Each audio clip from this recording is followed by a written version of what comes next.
Es la mayor mentira jamás contada. Una nación en trance que es engañada y lo cree gracias al poder de la persuasión.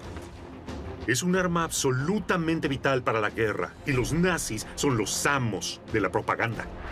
Los alemanes son adoctrinados y llegan a creer que son la raza dominante y que los judíos y las otras razas son inferiores y deben ser aniquilados. Aquí fue donde pasó todo. Aquí fue donde Hitler moldeó y unió a todo el imperio nazi. Usando el poder de la retórica, de la radio y del cine, Hitler y Goebbels adoctrinaron a millones y los condujeron hacia el capítulo más nefasto de su historia y una catastrófica derrota. Esta es la historia de la megaestructura que apuntaló la totalidad del Tercer Reich. ¡Oh, santos cielos! La Berlín secreta. La maquinaria propagandística de Hitler. Los proyectos de construcción más colosales de la Segunda Guerra Mundial, encargados por Hitler para garantizarse el dominio del mundo. Ahora sobreviven como sombríos recuerdos de la fanática ambición militar del Führer. Estos son los secretos de las megaestructuras nazis. Megaestructuras nazis, máquina de propaganda. Primavera del 45. Las fuerzas soviéticas avanzan sobre Berlín. La derrota de los nazis y el fin de la Segunda Guerra Mundial parecen inevitables. Sin embargo, los ciudadanos alemanes, hombres, mujeres y niños comunes y corrientes, se preparan para una brutal pelea a muerte. ¡Sigue caminando! Superados en número y armas en todos los frentes, los soldados alemanes como Bruno Manz, de 23 años, se niegan a rendirse, pese a los insalvables obstáculos. ¡Abajo! ¡Abajo!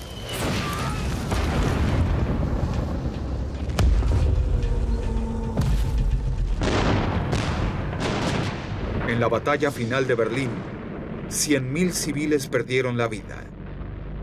6.000 se suicidaron. La nación se convirtió en un feroz ejército civil que consideraba que la rendición es un destino peor que la muerte. Los alemanes han sido adoctrinados para luchar hasta la muerte, gracias a un elemento clave del régimen nazi: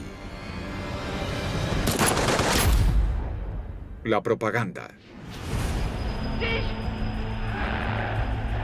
12 años antes, Bruno Manz era un niño de 11 años muy influenciable que asiste a los congresos nazis con sus padres. Es uno de los millones cautivados por la extraordinaria personalidad pública de Hitler. Dominaba a la multitud como un hipnotizador de masas. De allí en adelante, mi mente fue su prisionera.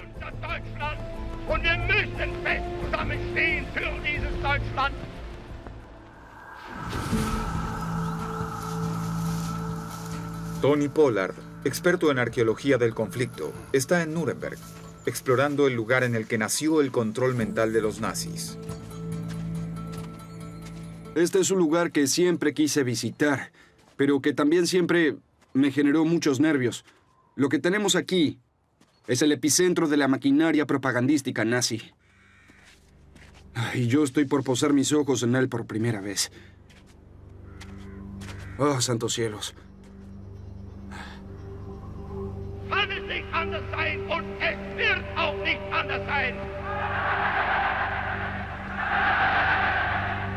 Sigue estando casi igual. Era como lo mostraban en las películas propagandísticas que todos vimos. Todo este sector de aquí estaba lleno de miles de nazis, millones de nazis.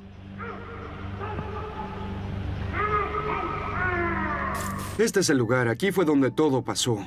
Aquí fue donde Hitler terminó moldeando y uniendo a todo el imperio nazi. Se paraba justo allí.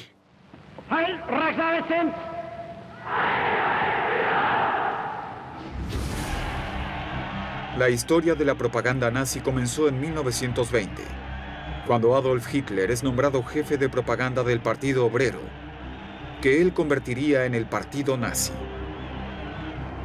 Hitler demuestra ser muy hábil para la autopromoción y en 1923, siendo líder nazi, es arrestado tras un intento por tomar el poder a la fuerza en Múnich. Con su golpe, conocido como el Putsch de la cervecería, consigue justo lo que ansiaba: fama nacional. Mientras Hitler está en prisión, el hombre que se convertirá en su mano derecha en la creación de la maquinaria propagandística nazi escala posiciones en el partido. Joseph Goebbels se doctoró en literatura alemana y es un hombre inteligente. Trabaja como periodista y aspira a ser escritor. Goebbels siempre llama la atención por ser cojo debido a una deformidad del pie causada por la poliomielitis infantil. Al igual que Hitler, muestra tener un don para la propaganda. En sus detallados diarios, Goebbels recuerda sus primeras impresiones al conocer a Hitler.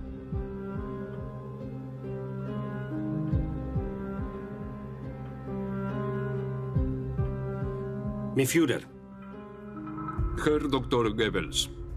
me dio la mano como a un viejo amigo. Sus grandes ojos azules eran como estrellas. Por favor, tome asiento.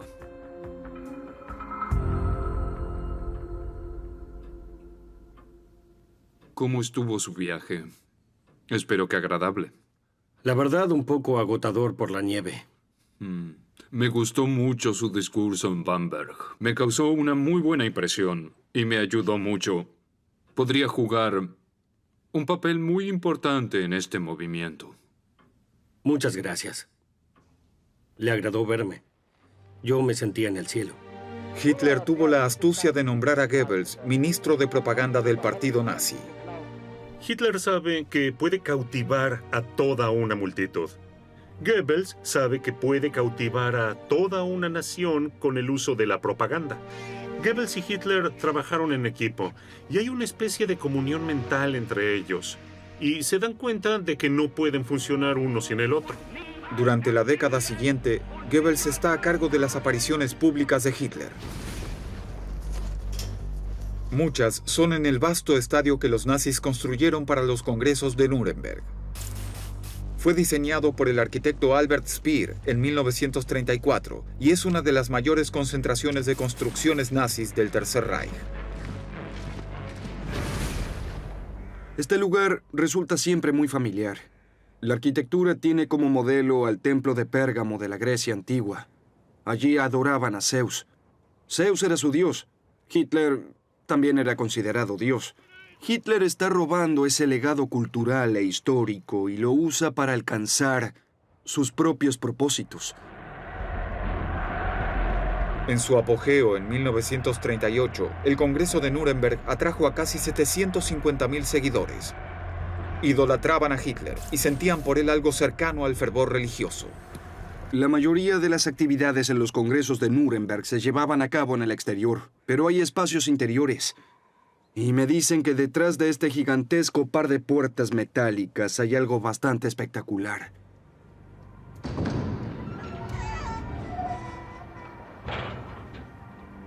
Oh, miren esto. Es parecido a ingresar a un templo griego. Paredes de mármol y un cielo raso muy alto con decoraciones de mosaicos con oro. No es cualquier mosaico. Son esvásticas entretejidas de un extremo al otro de este gran salón. Lo que vemos aquí es la filosofía nazi convirtiéndose en una pseudo-religión. Y este es su lugar sagrado. Miren esto. Este gigantesco caldero, creo que el nombre técnico es caldera. Y estos antes estaban afuera. Había siempre un par. Ustedes tan solo imaginen el espectáculo que generaba al encender el fuego en su interior en los días especiales para los nazis. Era una especie de manera de conmemorar a los muertos que habían dado la vida por la gran Alemania en la causa nazi. Este lugar es especial. Es probable que sea el único espacio interior diseñado por el arquitecto Albert Speer, que sigue estando intacto. El resto fueron destruidos en la guerra o modificados más tarde. Pero este está encerrado aquí. Es como una tumba. Hitler da muchos discursos, pero solo los puede escuchar el público cautivo.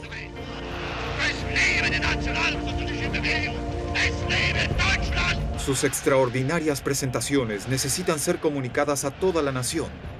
Y el doctor Joseph Goebbels sabe exactamente cómo lograrlo. En la Alemania de 1930, Adolf Hitler asegura ser el salvador que sacará al país de la sombra de la derrota de la Primera Guerra Mundial. El doctor Joseph Goebbels, su brillante ministro de propaganda, identifica el dispositivo que ayudará a Hitler a conquistar a la nación. En un congreso en Nuremberg, Hitler puede hablarle a miles de alemanes, pero a través de la radio puede hablarle a toda una nación. La jugada maestra de Goebbels consiste en lanzar una radio económica producida por el Estado. El número de propietarios de radios aumenta considerablemente. Cuando Hitler llega al poder en 1933, los Volksempfängers, o receptores del pueblo, se convierten en los canales por los cuales las perversas doctrinas nazis llegan a los hogares alemanes. Durante los siguientes 6 años, la propiedad de radios casi se cuadruplica.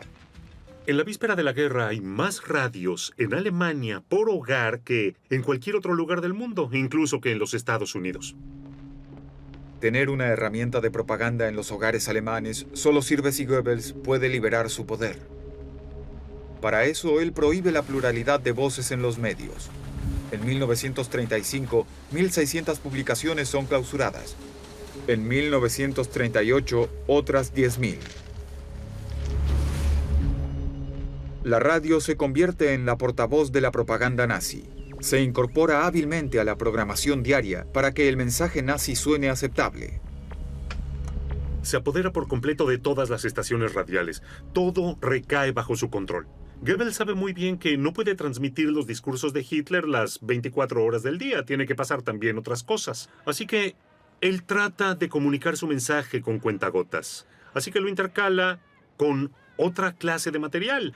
Música, comedia y otras cosas. Eso es lo que la vuelve tan eficaz, esa mezcla mágica. Los repetidos mensajes de la propaganda son simples, patrióticos y deliberadamente divisivos. Identificar a qué enemigos hay que detestar fomenta una sensación de unidad y de superioridad racial. El gran manta de Goebbels es repetir, repetir, repetir. No es un mensaje, es Hitler es nuestro salvador, Hitler es un genio, nosotros tenemos razón, los judíos son malos. Esos son los mensajes que se repiten una y otra vez. Y así es como logran adoctrinar a toda una nación.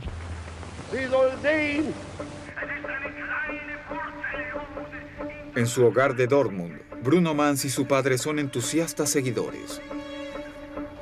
Se convencen de las aseveraciones de Hitler de que hay una conspiración internacional judía y comunista que impide la prosperidad de Alemania. En 1933, Bruno es uno de los 2 millones de niños del país que se suman a las juventudes hitlerianas. Esta propaganda es implacable porque en parte adoctrina a la gente a una edad muy temprana. Si los conquistas desde pequeños, puedes hacerles creer prácticamente todo lo que quieras. Por ley, las juventudes hitlerianas pronto se convierten en las únicas organizaciones para jóvenes que no están proscriptas.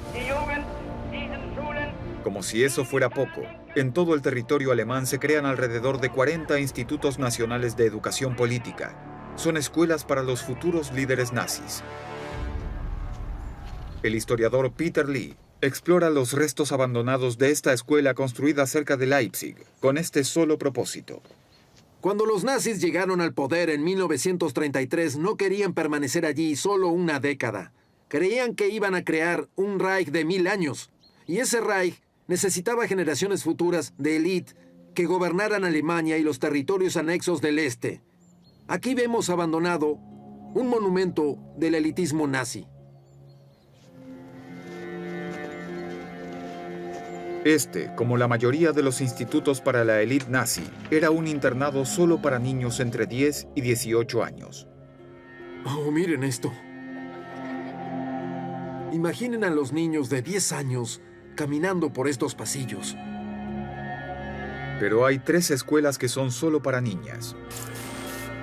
A los niños se los entrena para la guerra. A las niñas se les enseña a apoyar a sus hombres, a administrar el hogar y, si es posible, a dar a luz a bebés con ojos azules y cabello rubio para garantizar el futuro del previsto imperio nazi de 1000 años.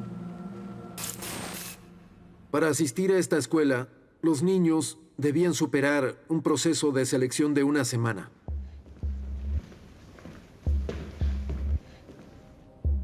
Había que ser ario, blanco como la nieve, y estar en excelente estado físico.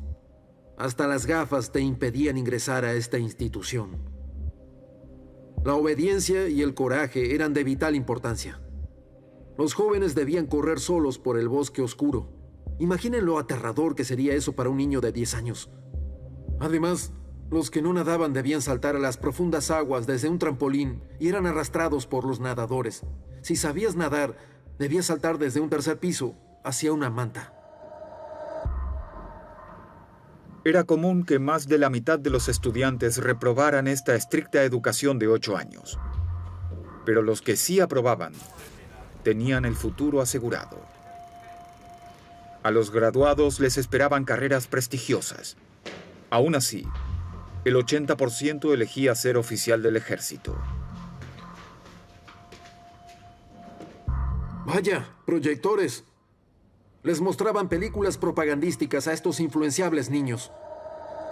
En la época que existían estas escuelas a fines de los años 30, las películas eran el medio más moderno. Las películas eran cruciales para la propaganda nazi. Goebbels es un vehemente cinéfilo. Se siente atraído por el poder de un género muy particular, el cine partidista de la Rusia comunista. Podemos aprender mucho de los bolcheviques, sobre todo de la manera en que ellos usan la propaganda. Se da cuenta de que es una forma de arte que los nazis pueden manipular para promover sus intereses. A la radio solo se la puede oír. El cine presenta una experiencia mucho más envolvente. Es un festín visual. Y Goebbels reconoce que este medio relativamente nuevo puede ser explotado absolutamente en todo su potencial. Goebbels se autonombra mecenas del cine alemán. En 1934, la actriz y aspirante a cineasta Leni Riefenstahl es contratada para filmar El Congreso de Nuremberg. Ella produce El Triunfo de la Voluntad, un documental considerado una de las mejores películas propagandísticas de la historia. Glorifica al partido nazi y muestra a Hitler como el héroe clásico que conducirá a Alemania a la excelencia. Es un gran éxito en Alemania e incluso gana premios en festivales internacionales. Pero Goebbels no fomenta solo documentales. Quiere asegurarse de que su propaganda llegue a la mayor cantidad de gente posible. Por eso, el 90% de los guiones de cine aprobados por Goebbels son dramas, comedias y espectáculos de entretenimiento. Entre 1933 y 1942, la cantidad de espectadores en el cine aumenta en un 400%. Todos miran películas cuidadosamente seleccionadas por su mensaje nazi. Bruno Mans es una de las millones de personas bombardeadas por la propaganda para creer en la causa nazi. No fue solo un discurso ni una sola película lo que me fascinó. Fue una lluvia torrencial de mentiras, de verdades a medias, de clichés y tergiversaciones. Me conmovían día a día. En las juventudes hitlerianas, en la escuela, en los periódicos, en los cinematógrafos, en todos lados. Bruno se graduó y pasó directamente de las juventudes hitlerianas al ejército. La propaganda lo había adoctrinado y estaba dispuesto a todo por Hitler y por la causa fascista. Pero él no era el único. Con el comienzo de la Segunda Guerra Mundial, casi 5 millones de soldados alemanes se preparan para luchar por la causa nazi.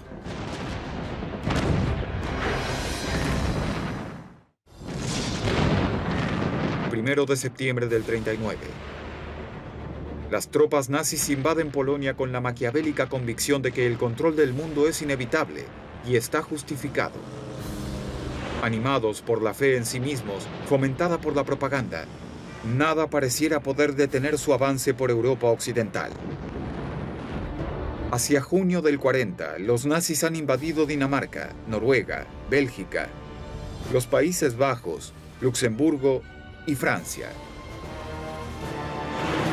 Pero después de la derrota en la batalla de Gran Bretaña, Hitler se concentra en el este y lanza la Operación Barbarroja, la invasión de la Unión Soviética.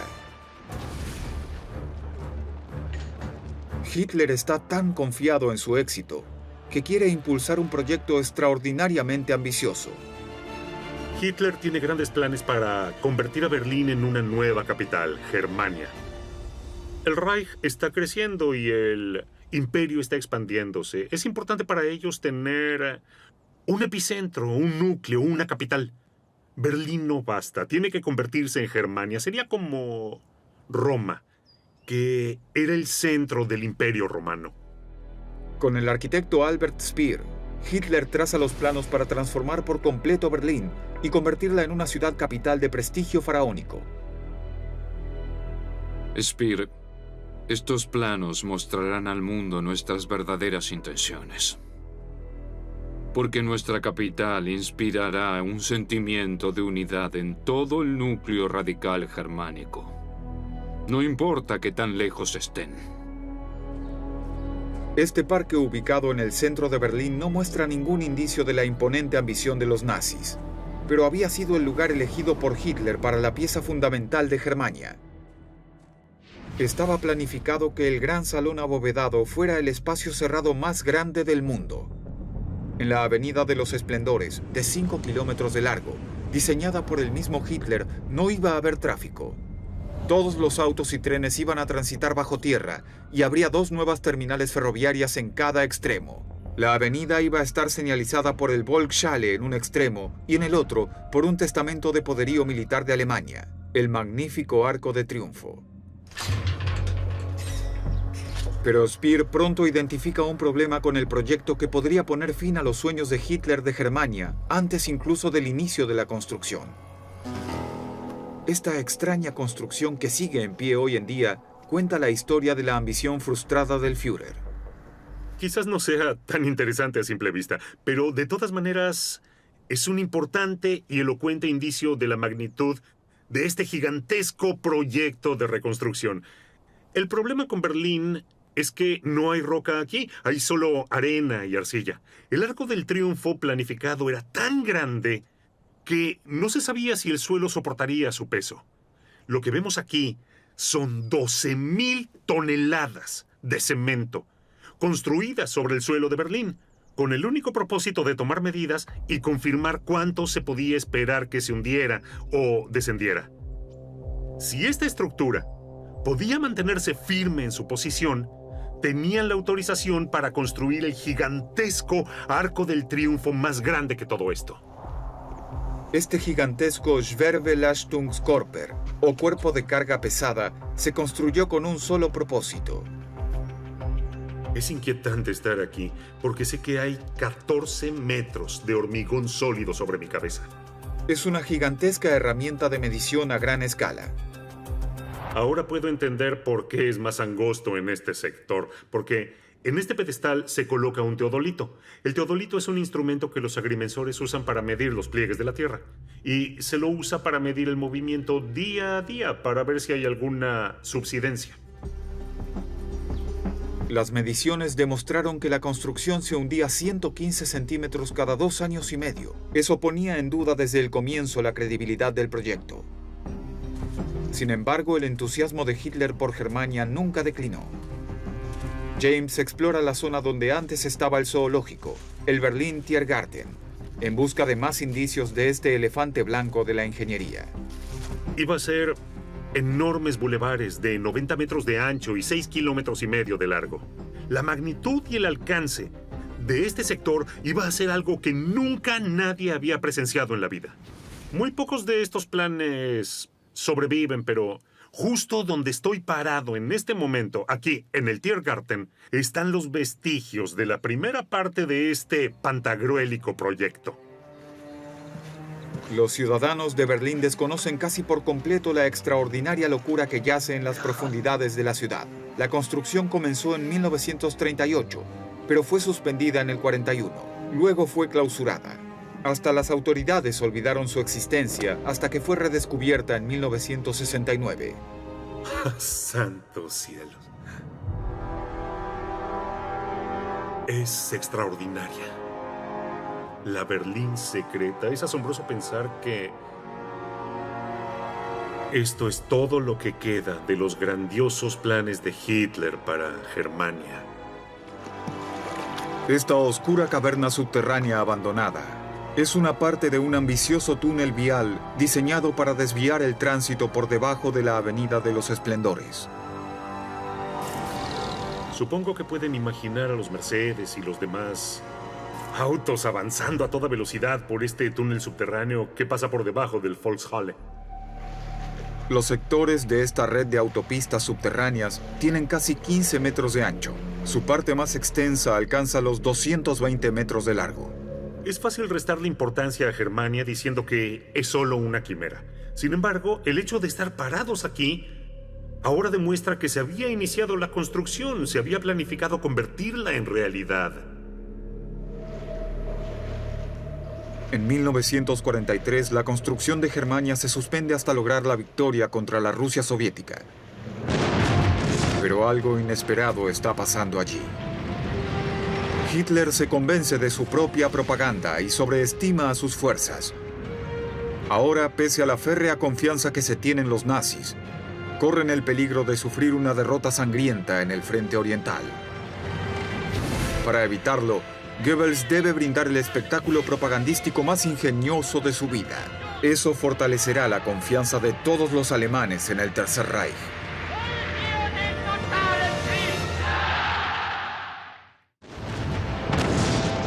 La Alemania nazi lucha ahora en 3 frentes: contra Gran Bretaña, Estados Unidos y la Unión Soviética. Corre el peligro de perder la guerra. Pero en una jugada propagandística maestra, Goebbels por primera vez reconoce los problemas del país. Demuestra que la derrota en manos de los bolcheviques soviéticos es un destino peor que la muerte y llama magistralmente a las armas. La rendición no es una opción. Este momento se conoce como el discurso de la guerra total. El discurso de Goebbels en el Palacio de los Deportes en Berlín en febrero de 1943 es muy importante porque marca un cambio de rumbo. Por primera vez, sugiere al pueblo alemán que es posible que no ganen. La única manera de evitar esta terrible crisis es que cada persona en Alemania entregue su corazón al esfuerzo bélico. Les pregunto, ¿están decididos a seguir al Führer en las buenas y en las malas hasta la victoria? ¿Están dispuestos a lidiar con las cargas personales más pesadas para lograr una Alemania mucho mejor?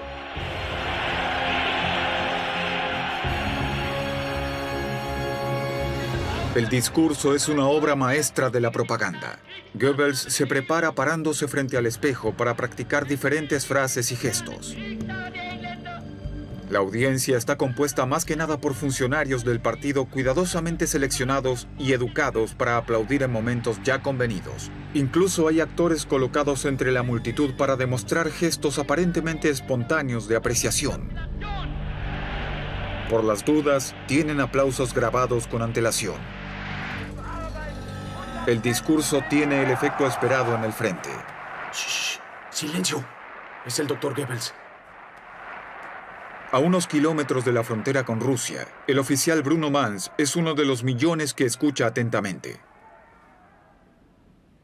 Les pregunto, ¿quieren la guerra total? Sí. No solo las tropas se entusiasman con esta vehemente arenga. En Alemania, toda la producción de guerra se nacionaliza. Se convoca a las mujeres alemanas para que trabajen en las plantas de municiones. Se construyen megafábricas para satisfacer el estrepitoso aumento en la producción. Tony Pollard, experto en arqueología del conflicto, explora los vastos restos de la fábrica Dynamit Nobel. Allí la productividad se intensificó cuando Goebbels convocó a la guerra total. Cuando imaginamos la maquinaria bélica nazi, pensamos en las armas, en los tanques, en los barcos, en los aviones. Pero todas esas armas requieren explosivos, proyectiles, bombas, torpedos. Esos explosivos debían hacerse en algún lugar. Estoy aquí en Polonia, a punto de encontrar lo que probablemente era la fábrica de explosivos más grande de todo el Tercer Reich.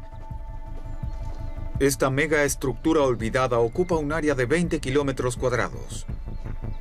Es completamente autosuficiente. Tiene instalaciones para su propia brigada de bomberos, una red ferroviaria de 35 kilómetros y estas dos gigantescas estructuras, las plantas generadoras de electricidad de la fábrica, que funcionan a carbón.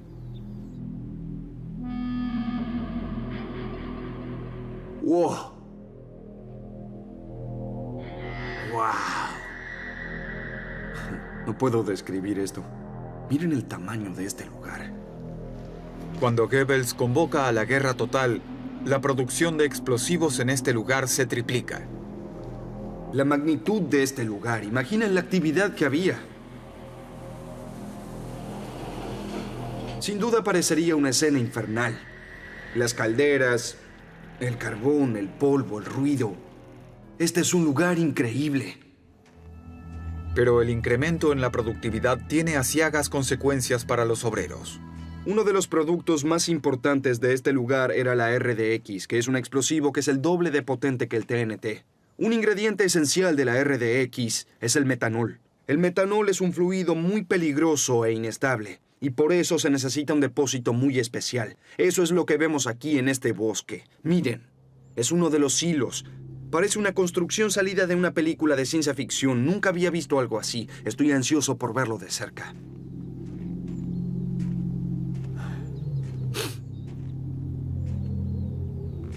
Oh, Dios mío.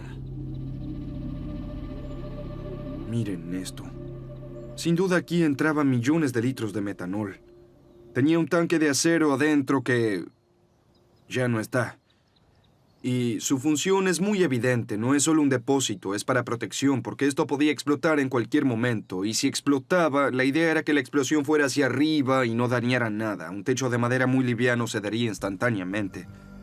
El tema era que aquí las explosiones eran una realidad. Hubo un incidente en el que murieron 80 personas. Fue un instante cuando algo explotó. Era un riesgo muy real. Esto demuestra lo horrorosas que eran las condiciones de trabajo de los obreros. Motivados por las palabras de aliento de Goebbels, los funcionarios se esforzaron por transferir a los obreros de tareas no esenciales para la guerra a la fabricación de armamento. La industria armamentística aumentó la productividad en un 300%. Pero en los campos de batalla de Europa, los nazis empiezan a perder territorio ante el avance de las fuerzas aliadas. Pero los engranajes de la maquinaria propagandística de Goebbels siguen girando, y los nazis urden la más audaz de sus mentiras. Aprovechando el exitoso uso del cine como herramienta de adoctrinamiento de su pueblo, los nazis idean ahora una película para el escenario internacional. Tony Pollard está en un ex campo de concentración, el Theresienstadt, en la República Checa. Este es el escenario del fraude nazi que engañó al mundo. Theresienstadt nace como un aletargado pueblo de cuarteles. Fue construido dentro de una fortaleza del siglo XVII, pero en 1941 la Gestapo se lo apropió. La población local fue evacuada y los judíos fueron traídos. Los nazis pronto se dieron cuenta de que aquí había más judíos educados de clase media que en cualquier otro lugar del Tercer Reich. Los usaron como peones en una estratagema de propaganda para engañar a los funcionarios de la Cruz Roja de que las condiciones en el campo eran ejemplares. Inspirados por el éxito de la farsa, después hicieron un documental con la intención de engañar a una audiencia internacional. Esta zona de aquí, hasta el día de hoy, sigue recordándonos mucho a la época en que se la usó como utilería en realidad para la película de propaganda. En esa época, a ambos lados de este desagüe había jardines. Había escenas de gente cuidando estos jardines. Querían transmitir el mensaje de que esta gente estaba aquí por voluntad propia. Todo se veía fantástico. Pero la realidad es que todo eso era una mentira. Y esa gente vivía en pésimas condiciones. Al final de la guerra, 35,000 personas murieron aquí. Durante la filmación, los nazis relajaron el típico régimen austero antisemita y limpiaron el campo. Alimentaron a los prisioneros con comida mejor y les dieron a los niños judíos dulces a cambio de su colaboración. A algunos de los adultos judíos los nombraron actores o directores. Les prometieron que a cambio iban a perdonarles la vida. Pero una vez que las cámaras se fueron, el campo cayó en un pozo de desesperanza y decadencia.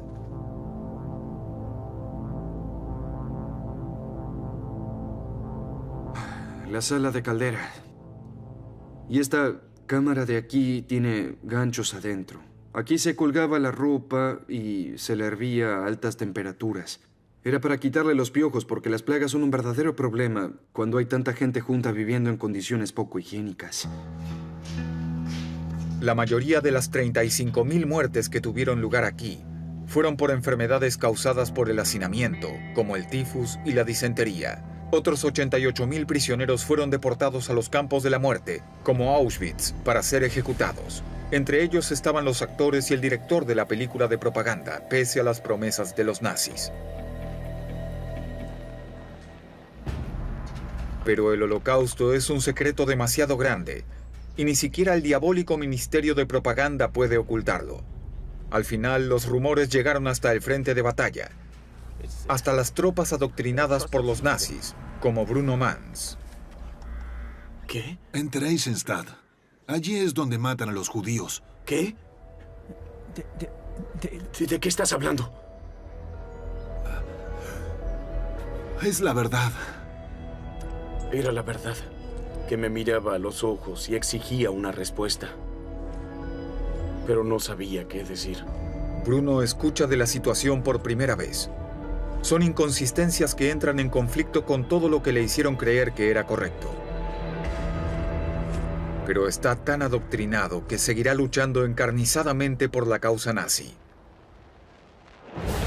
Al igual que los millones de ciudadanos adoctrinados de Alemania, que ahora se preparan para la invasión de los aliados del territorio alemán. El Tercer Reich por fin se enfrenta a su ruina. Invierno del 44. Alemania es atacada por todos los frentes. La derrota es inminente. Pero en un intento por incrementar la confianza del pueblo alemán, Goebbels lo arriesga todo fiándose del éxito de sus antiguas películas propagandísticas. Pese a los escasos recursos del país, él encarga la que será la película más costosa de toda la guerra. Transcurre en una pequeña ciudad prusiana en la Polonia ocupada por los nazis, Kolberg. La historia cuenta cómo las fuerzas de Napoleón sitiaron una ciudad en 1807. Sus ciudadanos, mayoritariamente germánicos, resistieron durante 3 meses. Goebbels quiere que la historia de la resistencia de Kolberg inspire a los alemanes del mundo a defenderse encarnizadamente, aunque tengan todo en contra. A esa altura de la Segunda Guerra Mundial, la película es un gasto desmedido. Kolberg sin duda es una de las películas más ridículas y extravagantes de la historia del cine. Tiene un elenco de 187,000 extras, y casi todos eran soldados que sin duda habrían sido mucho más útiles en el frente. Pero nada puede hacer flaquear la fe de Goebbels en el poder del cine. Lo registra todo en su diario. En lo que respecta al optimismo de una nación, la película es el equivalente a ganar una batalla. Lo más irónico de todo es que cuando la película se estrenó a comienzos del 45 fue un rotundo fracaso. Y la ciudad de Kolberg sufrió uno de los sitios más sangrientos y catastróficos de toda la Segunda Guerra Mundial. Pese a eso, Hitler y Goebbels convencen a las tropas alemanas y a los civiles de que la única opción es seguir luchando. Incluso cuando el Ejército Rojo se acerca a la frontera este de Alemania, Goebbels arma informes sobre las atrocidades que los soviéticos les hacen a los civiles alemanes para dar una serie final de discursos de guerra a la nación motivándolos por el odio y temor a las tropas soviéticas que avanzan. Y nuestros queridos soldados irán a la batalla con la misma devoción que una congregación de feligreses acude a una misa. Cuando nuestros hombres se carguen las armas y suban a los tanques, tendrán ante los ojos la imagen de sus mujeres violadas y sus niños asesinados. Goebbels nunca se rinde y sigue instando a los alemanes a luchar por cada patio, por cada escalón, a luchar a muerte y nunca rendirse. La alternativa de dejarse avasallar por las hordas eslavas de Rusia era demasiado terrible de soportar. Lo que usa es la amenaza de terror para provocar y estimular al pueblo. Sigue caminando. En una cruenta guerra de desgaste en la frontera rusa, Bruno Mans se deja convencer por la propaganda antisoviética de Goebbels. La idea de que pudieran derrotarnos y ocupar nuestra tierra me aterrorizaba. Pero más me aterrorizaba la posibilidad de caer en manos de los rusos. De pronto, la artillería rusa nos atacó. ¡Abajo, abajo! Nos dispararon de todos lados y sin pausa alguna.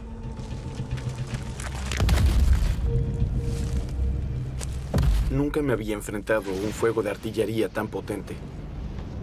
Me tropecé con dos hombres que yacían en el suelo. Estaban luchando cuerpo a cuerpo. El gigantesco ruso estaba sobre un soldado alemán ensangrentado. Trataba de apuñalarlo con un cuchillo. Me acerqué. Y puse el cañón de mi ametralladora sobre su cabeza. Y jalé el gatillo.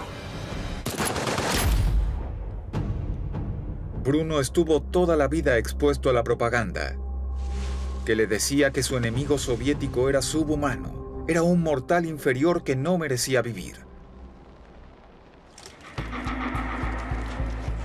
En Berlín, la influencia de la propaganda de Goebbels tampoco se debilita, ni siquiera cuando el Ejército Rojo llega muy cerca de la capital. La ciudad queda aislada de su propio ejército. Goebbels incita a ancianos, mujeres y niños a luchar a muerte contra el detestado enemigo soviético en la defensa final de la otrora inexpugnable capital del Tercer Reich. Por supuesto, lo único que hubo fue una masacre, tanto de alemanes como de rusos. En la brutal batalla final de Berlín, 100.000 civiles perdieron la vida.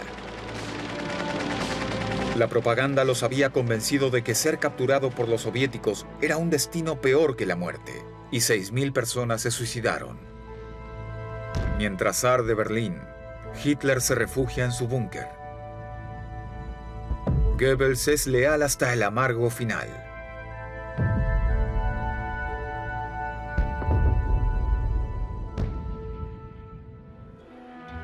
El día después del suicidio de Hitler, Goebbels toma una dosis letal de morfina y cianuro junto con su esposa y sus 6 hijos. Bruno Mans sobrevive a la guerra. Muchas décadas después escribe sus memorias. Allí describe el adoctrinamiento del nazismo y su renuncia a esas creencias. Murió en 2015. Su conciencia finalmente había exorcizado el control mental de Goebbels.